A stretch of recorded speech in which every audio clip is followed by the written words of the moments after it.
joints. Okay. So we're going to start with vision. A typically developing infant has functional vision when they're born, all right? But they don't see well, okay?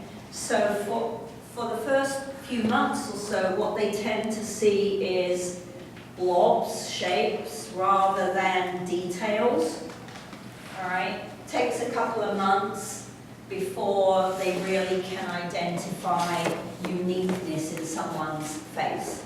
So it's most likely that the baby identifies mum and dad, particularly mum by her smell because she's lactating and that breast milk has a particular smell to it, rather than by recognizing them when they come in the room, for the first couple of months at least. Okay. By about 6 months of age, we know that that vision has developed enough for them to be able to locomote through their environment. Because if you put them into they can't self-locomote at 6 months, remember. We're not going to see that for a couple more months. But if you put them into one of those wheelie chairs, they can maneuver around the room.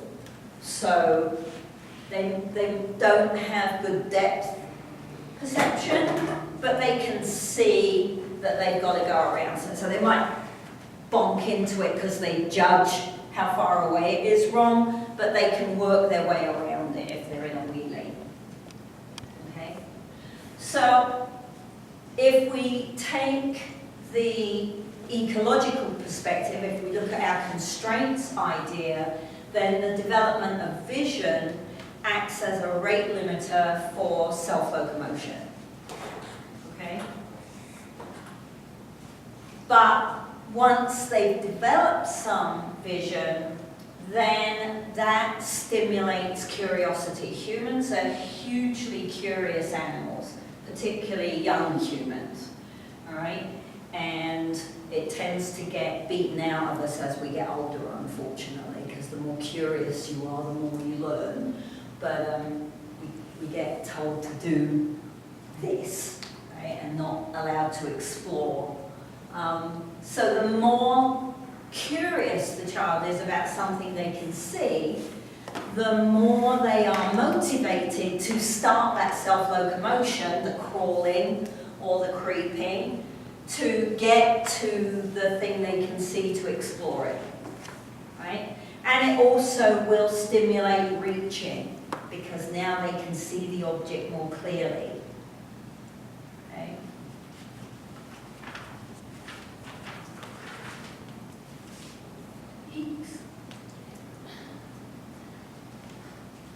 So one of the measures for vision is acuity. So when we go and get our eyes checked, they always give us an acuity test. Acuity stands for the sharpness of sight. So it's how well you can see edges and shapes and distinct features. There are two kinds. We have static acuity, so my ability to see something sharply that is stationary, versus dynamic acuity, which is my ability to see sharpness in something that is moving. Okay? Not surprisingly, right? Static acuity develops ahead of dynamic acuity, all right? But that ability to see details in moving objects is one of the things that makes, say, a baseball batter, a really good batter, stand out, because he can see the seam on the ball and tell what kind of spin is on that ball, right? So dynamic acuity also represents the ability of the central nervous system to estimate an object's direction or distance. Okay. Basketball research in basketball says that the person with the best visual acuity is going to have the higher field goal count because they're able to distinguish the rim of the net away from the backboard very, very cleanly, and that gives them an advantage to score a field goal.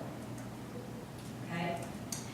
So, for the first 4 weeks, an infant's visual acuity is very poor.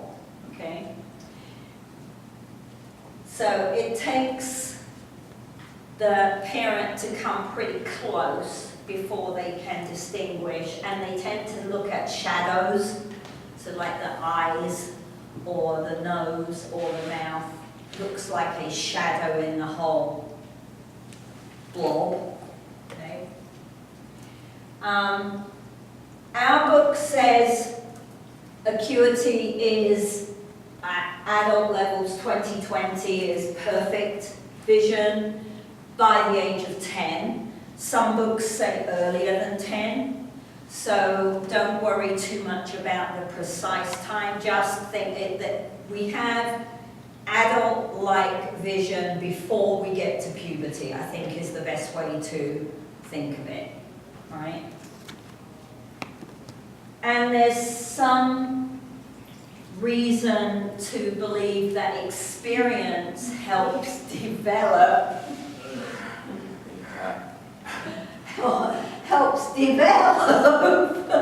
visual acuity. So once they start locomoting, maybe their visual acuity gets sharper. And if they're playing with balls, then their acuity, their ability to identify the detail on that ball gets better. Does that make sense?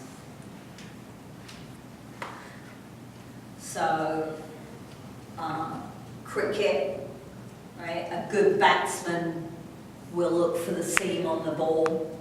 In football, you can tell by the laces. I don't know enough about a basketball ball to know if there's cues that you pick up from the basketball ball. No, not really. It's too smooth, I think.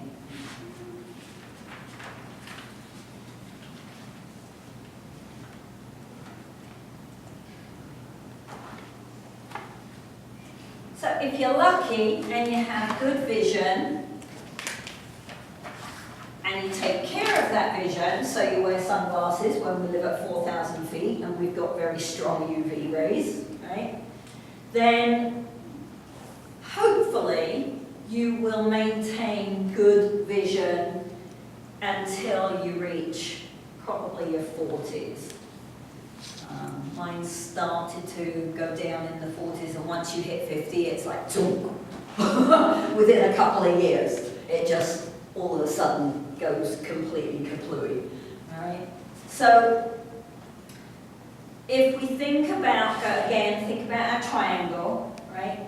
If I can't see clearly, how does that impact performance of everyday tasks, let alone performance of sport tasks? Okay. So the decline in vision affects the quality of the information that the brain is receiving, not the brain's ability to make a decision about what it's looking at. But if the information is a little bit fuzzy getting to the brain, then that makes it harder, might slow someone down because it takes a little bit longer to make a decision about what to do with that information because it's not clear. All right? The term presbyopia means that you have trouble seeing images that are close. So one of the things you'll notice with your parents or your grandparents is you give them something to read, and instead of doing this, what they do is this, right? Because when you bring it here, even with glasses on, if I bring it here, that's blurry.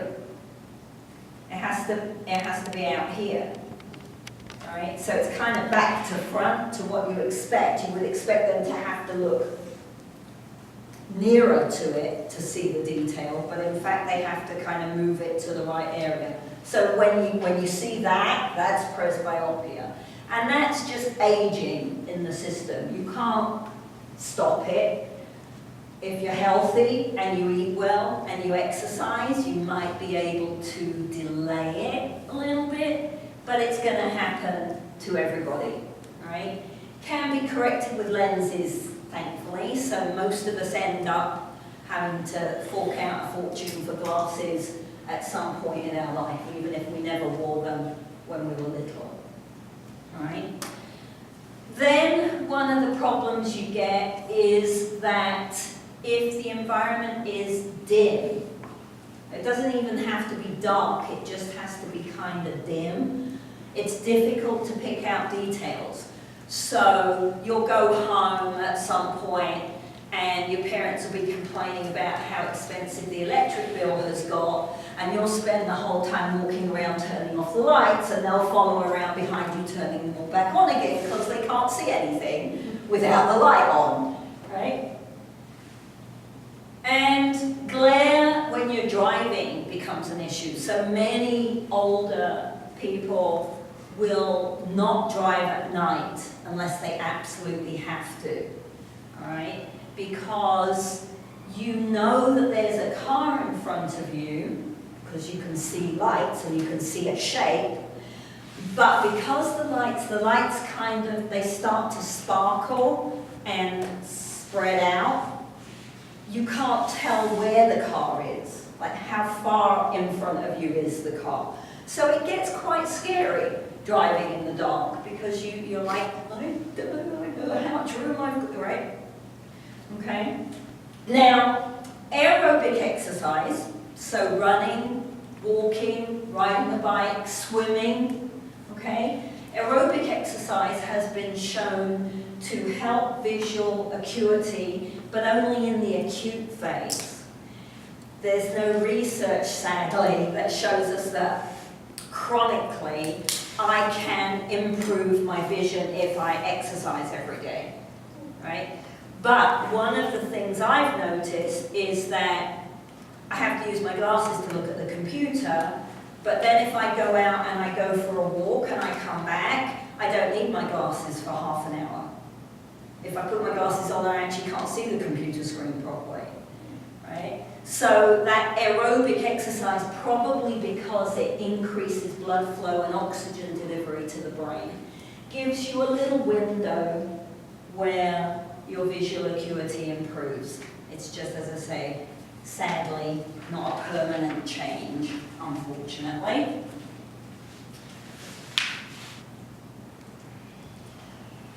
All right, I'm going to turn the light off so you can see this one properly.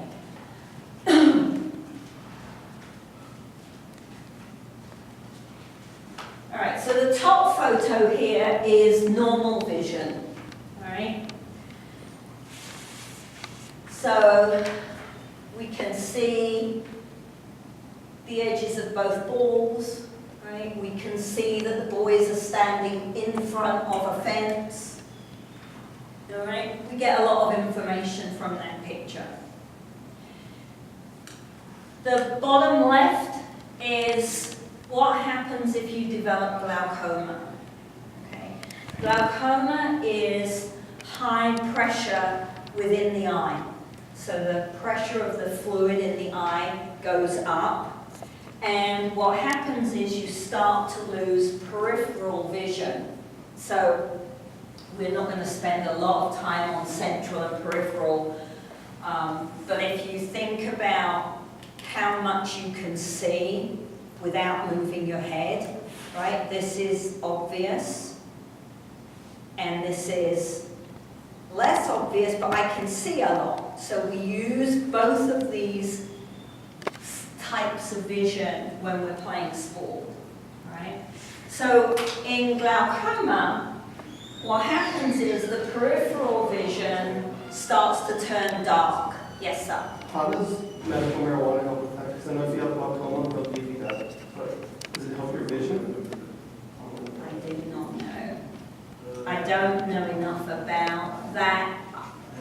I could imagine that maybe somehow it decreases the pressure in the eye, but I don't know for sure. I hadn't heard that they would give that for that. That's interesting. So this peripheral vision starts to turn dark. And if you're unfortunate, it develops and develops and develops and develops, and the shadow kind of creeps in, and eventually what you're left with is a little tiny pin spot, and if you're really unlucky, you lose everything. So for some people, glaucoma results in blindness over time.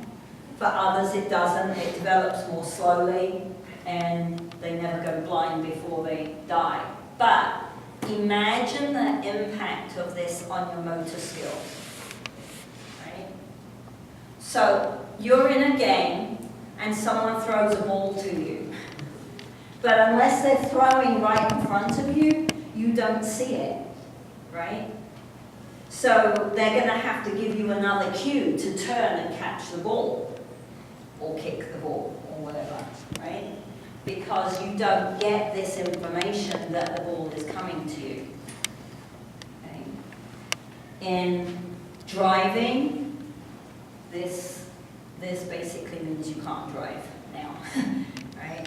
If this gets diagnosed, then your driving license is going to be revoked because you're not safe on the road now. You don't get, how do you know there's a kid running along the pavement and coming out from between the cars if you can't see that information, right? So both from a lifestyle, you know, from our everyday activities that we do to function, and for us, dramatically on motor skills, glaucoma is pretty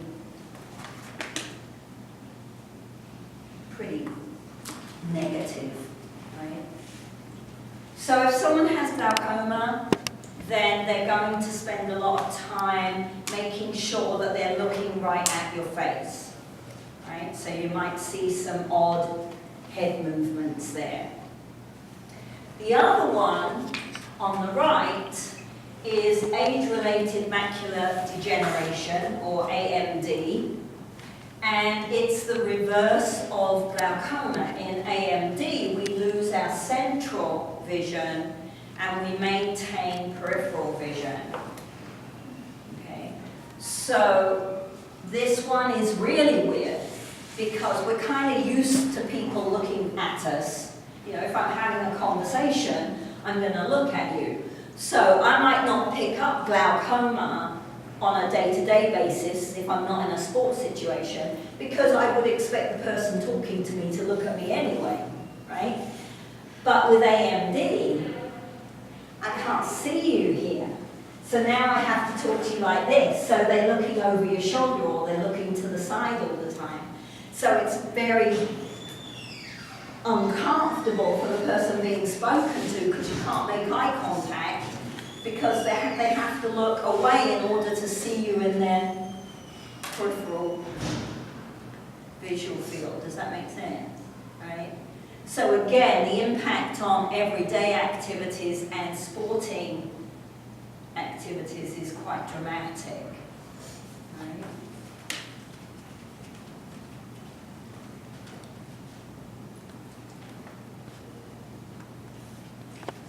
So some symptoms that you might see if you're working in a school or in a recreation center, then quite often, you know, parents see their kids every day, all day. They might not realize that their behavior is a little off, right?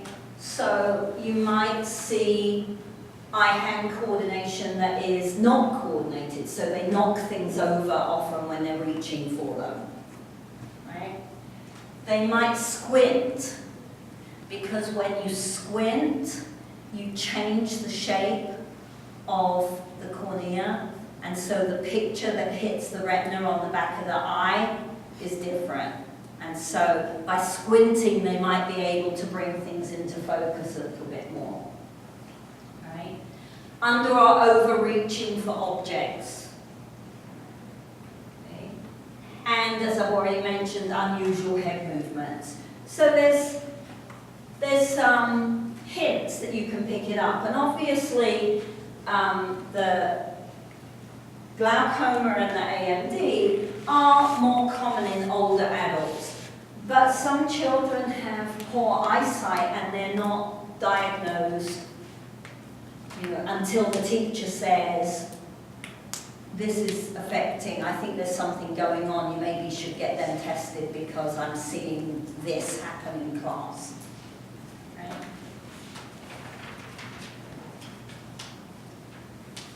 Right. So imagine what it's like not to get correct or detailed visual information. How easy is it to write your name on a straight line, right? So if I have to sign a check, but I can't see the check properly, signature could go all over the place, right? Think about, how do I hit a ball or kick a ball if I can't see the edges of the ball clearly? Okay?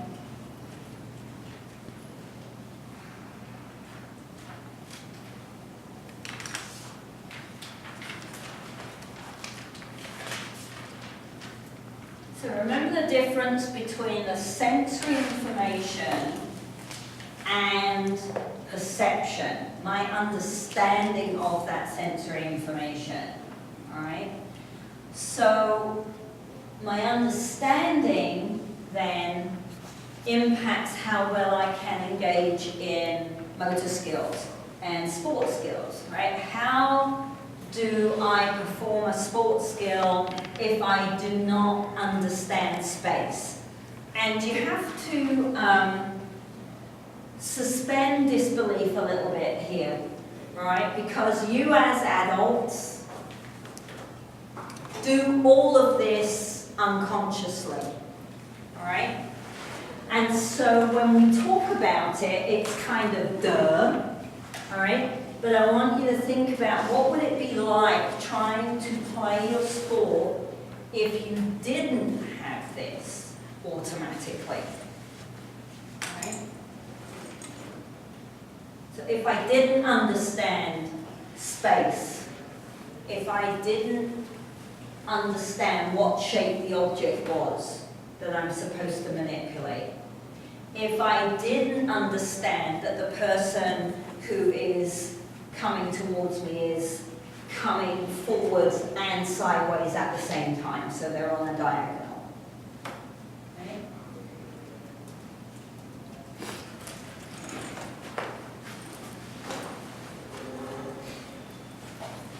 So, perception of space. This is my favorite one, I have to say, because it's just so bizarre. It's very bizarre. So it's a fundamental perception, right? And as I said, as adults, we do it automatically, okay? To perceive space, I have to be able to perceive depth and distance, all right? If I want to see space as a three-dimensional concept, not just two-dimensional.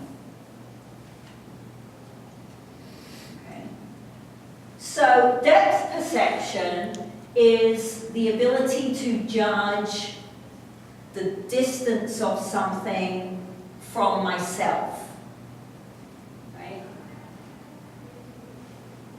And what makes this really interesting is that visual information, the sensory organ in your eye is the retina, right? It sits at the back of the eye.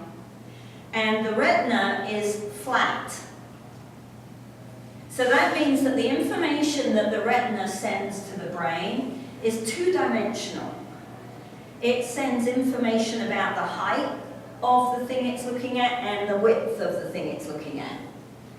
That means that your brain has to infer depth. Right? It doesn't see depth.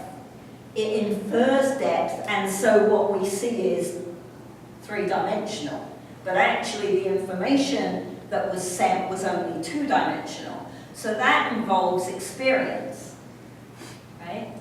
Because your brain has to learn how to turn something that's two-dimensional into something that's three-dimensional. So, for example,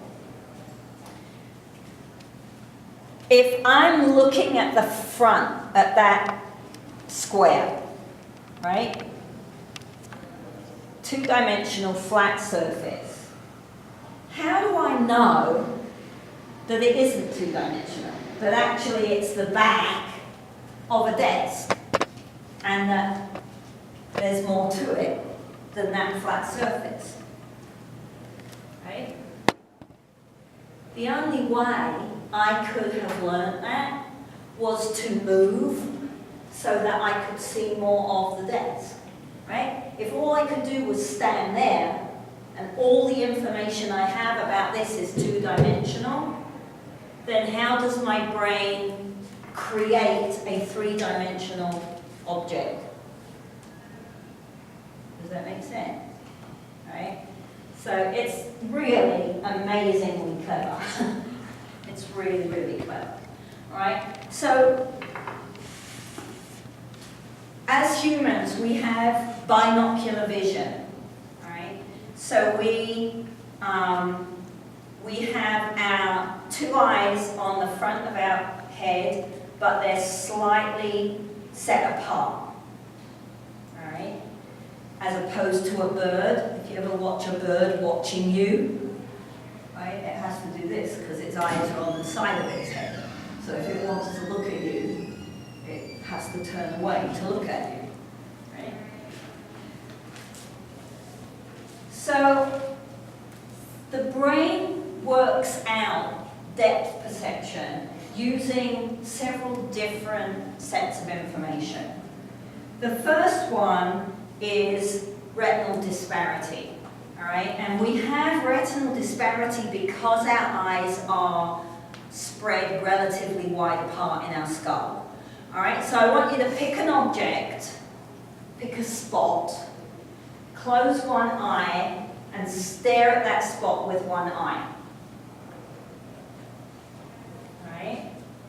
And then keep staring at it, but change eyes. What happened to the thing you were looking at? Moves, right? Because when I look at it with my left eye, because my left eye is set to the side here, the information that I get is different than the information I get to my right eye. So, in a typically developing person who gets information through both eyes, the brain puts those two objects together to help it create something that is three-dimensional. Right? Then another option we have that the brain uses is called motion parallax. So motion parallax refers to the image of the object on the retina. Right? So as I move, the image moves across the retina. Right? And so the brain gets different information about the object as the reflection of the object moves across the retina. And then the last one is optic flow, change in optic array. So the change in the pattern of the information as we move forwards or backwards. All right? So as I move forwards, everything gets bigger. And as I move backwards, everything gets smaller. Okay? So it gives me a lot of information. So this is a functional constraint. If your eye is damaged, or your retina is damaged, or the nerve running from the retina to the brain is damaged, that would be structural. Does that make sense? But my perception, my interpretation of the information is functional. I can't touch it. Okay? That makes sense?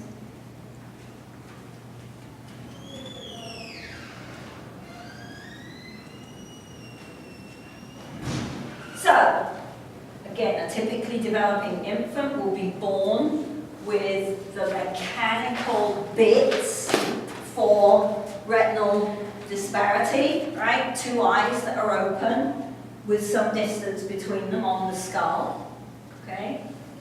And motion parallax.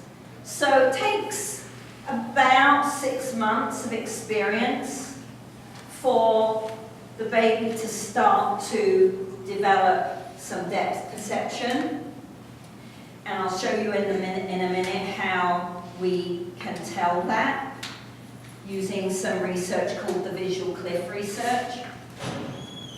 Depth perception is believed to become adult-like in adolescence. So unless you're working with kids who are post-puberty, then their depth perception is still developing, and it may play a role in why they're missing a catch or a strike or a kick. Okay? So it's important to take that into account. Okay? We make assumptions as adults about the conformity, right? The physical equality of something. So if I'm driving my car and the car in front of me is getting bigger, what do? Brake. Brake, because it means it's getting close. Because as an adult, I know the car can't be getting bigger. So the interpretation of the car getting bigger is the car's getting closer and I better stop quickly before I hit it. Right? So, but I had to learn that. I'm not born with that ability. I have to learn that with experience. Right? So as we get older, we start to do more poorly on depth perception tests. Okay? So it feeds into this, it starts to get scary to drive at night, let alone during the day. If my depth perception is getting worse, it might be scary during the day. But it's going to be because of structural issues with the eye and the sensory nerve, not the ability to perceive, right? Not the functional, not the understanding, usually, right? So if I have glaucoma or AMD, both of those are going to impact depth perception, right? If I have an anatomical change in my face, so for example, if I have a stroke, and it's a bad stroke, and the left side of my face is constricted somehow, then that could impact the visual information that I'm receiving. Okay?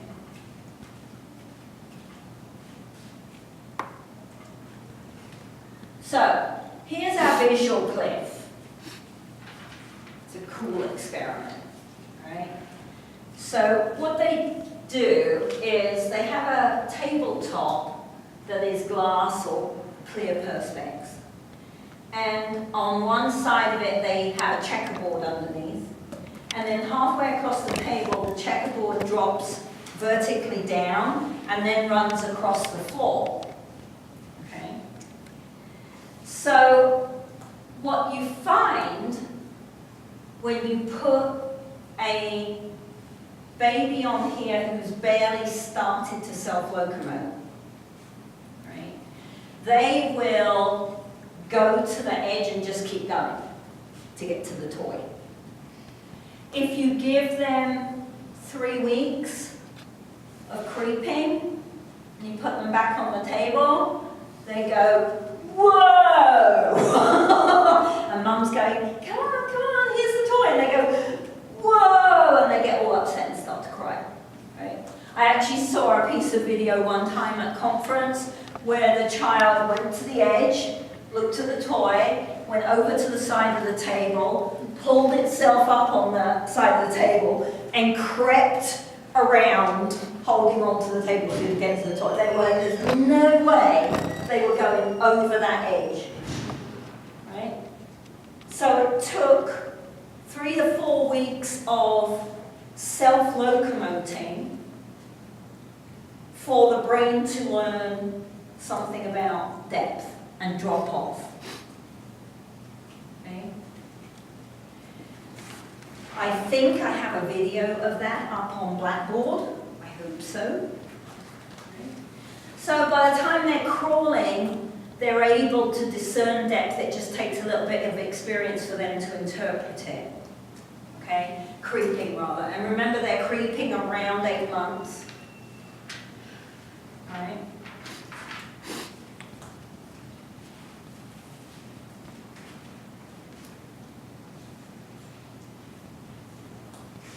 So perception of space was the first thing we need to participate in sports skills.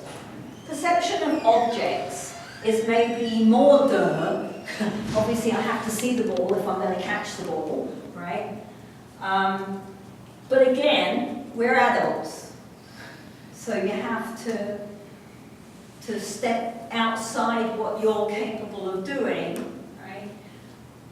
Objects have characteristics, attributes, that are specific to that object. So we can tell what size they are, we can tell what shape they are, we can tell whether they're moving or not, right? Remember our haptic information that we talked about? Right, I don't have to necessarily see the object to learn some of its characteristics. Okay? And perception of an object is likely based on information about the edges of the object. So the distinct change between the center, the middle of the object, and what's outside the object. Okay? So edges get classified as object boundaries or not boundaries. So for example, a goalie in soccer, right, has the goal and the goalie is within the goal. But the person shooting the ball has a very distinct edge of the goal to know where to kick towards. Right? If he wasn't able to distinguish the edge of the goal frame, then he wouldn't be able to score a goal, even if the goalie wasn't standing there. Okay. So, assigning these boundaries then helps us to distinguish figure versus ground. Right? So I can observe the object that I'm interested in distinct from the background that it's against. Right? So that's another one of those home advantage ideas. Okay? Because I'm used to seeing the ball against that particular background. When I move it and I put it against a different background, it takes me a little bit of time to get used to that.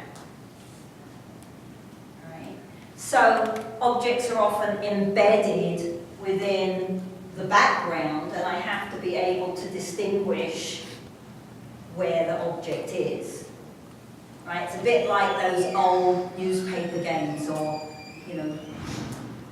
books that your parents bought you for cars where you had to find the apples in the picture. How many apples are there in the picture? Right? You can't find the apple if you can't distinguish the boundary of the apple and see it separate from the rest of the picture. Okay? Another thing it helps us distinguish is whole and part perception. Very quick. Whole and part. So parts of the picture discriminated from the whole. Okay? So if I'm driving along and I see a pair of feet under a car, I don't think the car has feet.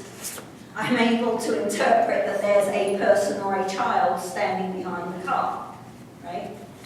But I can't do that if I don't understand boundaries.